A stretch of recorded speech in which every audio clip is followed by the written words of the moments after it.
This man will surpass Isaac Netero. The doomsday clock that is Tserriednich has almost run out of time, and I thought we'd dive into exactly what's happening here a bit more, because I do feel like Prince Hulkenberg is currently commandeering a lot of attention at the moment, and every now and then we're cutting back to Tserriednich on a treadmill and getting Salkov to spout times at him. But times for what? What is Tserriednich doing here? Well, what's happening here is that Tserriednich is training the time it takes for him to enter Zetsu from a state of 10, aka the amount of time required to completely close off his aura nodes and suppress all aura leakage, which does appear to be a fairly common exercise, and a fairly well-known barrier as well, the 10-second barrier, because Salkov recalls doing the same thing when he was learning Nen, although it took him 6 months to be able to reach a state of Zetsu in under 10 seconds. It's not an easy thing to do, especially when you note that as much as he passes himself off as an average dude, Salkov is very much above average when it comes to Nen, as he stated that he was able to use Zetsu from birth, very much implying that he is one of Beyond Netero's cursed children. It's just that compared to the fourth prince, Salkov looks painfully average, because on day 11 of Nen training, Tserriednich can now achieve a state of Zetsu in 9.67 seconds. And he did this all whilst running on a treadmill, which may hold some significance, because what we're talking about here is the 10-second Zetsu barrier. But the 10-second barrier is also a concept in real life. It's the physical and psychological barrier of being able to complete the 100-meter sprint in under 10 seconds, and around 200 people in recorded history have been able to achieve this. The psychological barrier is very important, and we even see that Tserriednich has broken that barrier when he shaves his time down dramatically in chapter 404. And I think that Togashi is definitely referencing the 10-second barrier idea by including him running, and really emphasizing just how superhuman Tserriednich's feats are, as well as his mind and the rest of his body. Because later that same day in our most recent chapter at the time of this recording, the time it takes for Tserriednich to reach a complete state of Zetsu has been brutally cut all the way down to 3.496 seconds. So it now takes Tserriednich about this long to enter a state of Zetsu. 3, 2, 1, boom. Which is pretty damn fast, but it is still nowhere near what the goal is. The quicker you can achieve a state of Zetsu, the sooner you can vanish from the Nen radar. And if you can activate Zetsu in less than a second, which is Tserriednich's personal goal with all of this, then it's like a light switch. You exist, and then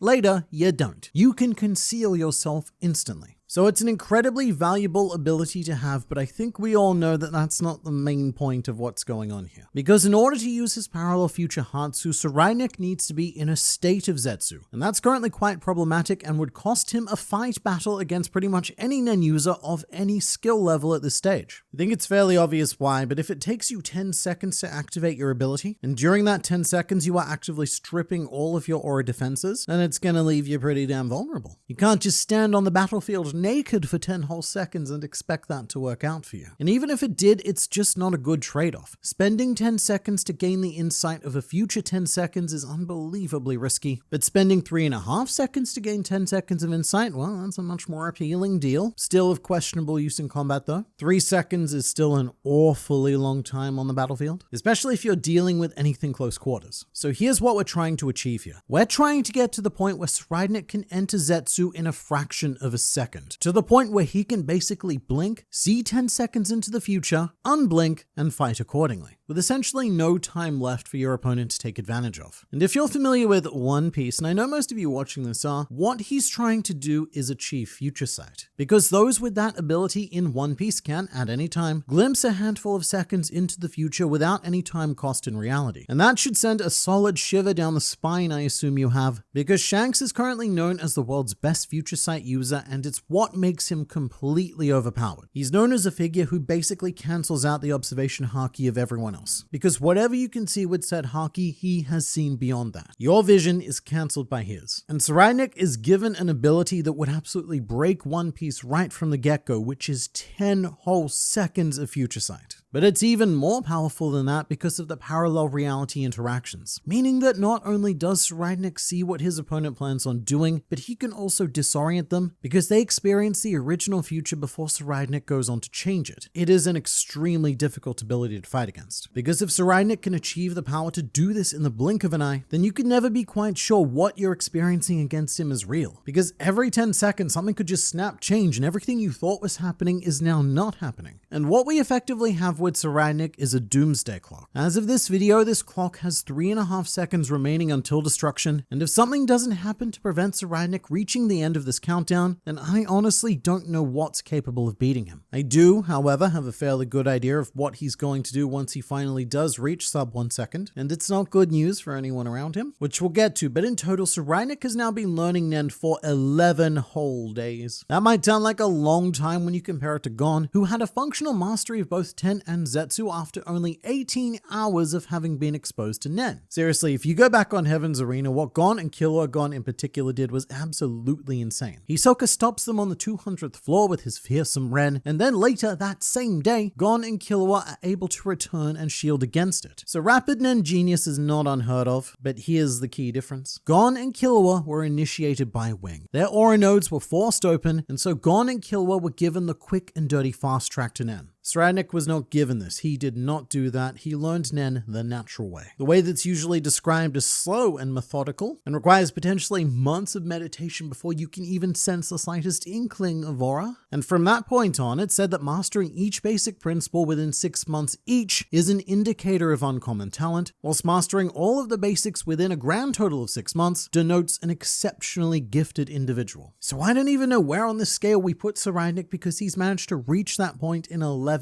days. Don't be fooled by his frustration at how slow things are going. They're not. Even for the most gifted of Nen users in this world, this is lightning speed, especially starting the proper way. Of course, we've seen Tserriednich's insane mastery of Ten and now Zetsu, but Theta did also acknowledge that Tserriednich can now use Ren at a high level as well, and the manifestation of a specialist Nen beast as well as an ability is a demonstrated extremely high level of Hatsu, whether Tserriednich realizes that or not. And with every chapter, I am becoming more and more convinced that Tserriednich is the grandson of Isaac Netero. Whether it's a red herring or not, Togashi has now drawn Tserriednich in a very familiar position that we see with Netero's focus on the cover of volume 27. And along with all of the other similarities we've already explored in other videos, it is my belief that Togashi is telling us that this is our man. The question is whether or not Togashi himself is being a reliable source on this matter, or if he is indeed trying to purposely misdirect us. But if he is trying to misdirect us, then I have no alternative explanation for Tserriednich. I don't know how he exists otherwise, because what I'm thinking right now is that maybe the collective of Beyond Curses also have a function to power him, and that's how he's so OP.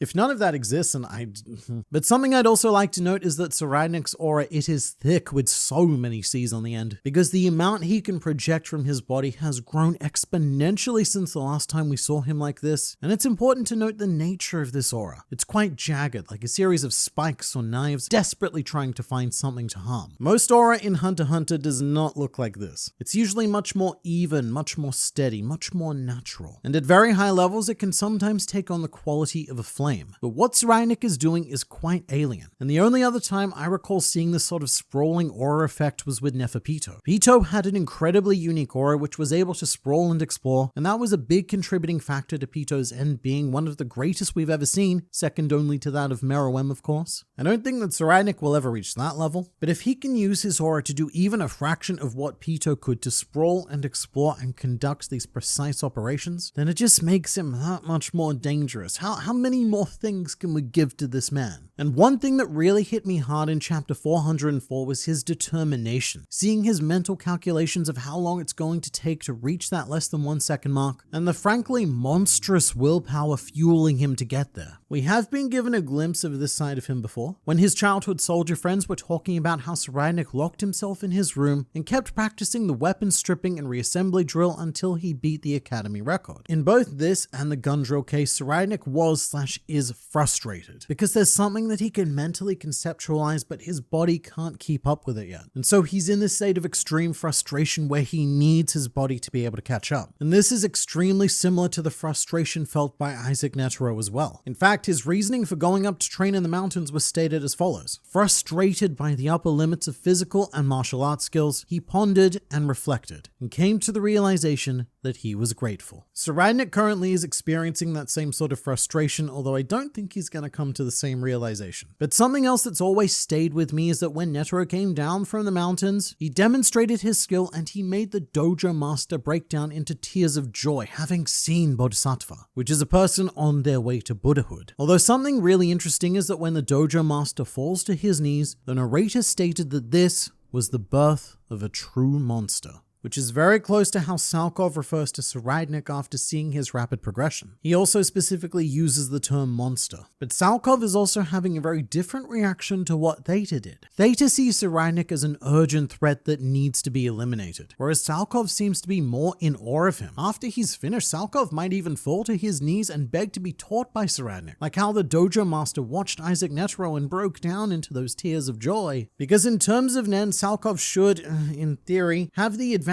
of a lifetime of studying and performing it. However, what he's completely lacking and what most people on the ship are completely lacking is the mentality. Salkov doesn't need physical instruction, he needs spiritual instruction. And I suppose the vision of Tserriednich is subjective to each person, like how all of his childhood friends seem to like and believe in him despite knowing about his crimes, but the view of Isaac Netero was also subjective. Yes, there were many who viewed him as the hero of the world, but there are many who would, not inaccurately, see him as the villain of the world as well. The man who used the Hunter Association as a tool for his own personal goals of only propagating the strong at the cost of the weak. With Salkov though, I see a very potentially bad ending incoming, because Tserriednich has said that when he reaches sub 1 second that he wants to spar. And I don't see him being the type of person to hold back, not if he truly wants to test his powers. He is going to need a victim to test these powers on. Someone who knows Nen and can fight back. And I should note that Tserriednich's gun drill training ended in him breaking the record and then shooting someone because of that sense of superiority he'd achieved. Once he realizes that Salkov and Theta have nothing left to offer him, once he feels that superiority, then what is even the point in having them around? Arguably, they're not even a challenge to him right now, and it's entirely possible that Tserriednich will be a little bit unsatisfied by the initial test, and that he'll need to go and seek out a more proficient Nen user, which may finally turn his full attention to Kurapika, the man who has decided to make himself the center of this contest and open up a Nen school where all reports say that this guy is the real deal. Without knowing about the Phantom Troop and anything else happening on the lower tiers, Kurapika is arguably the best Nen user aboard the Black Whale 1. And when you've got someone who may have inherited Isaac Netero's determination, the label of being the best is a very terrifying target to carry around.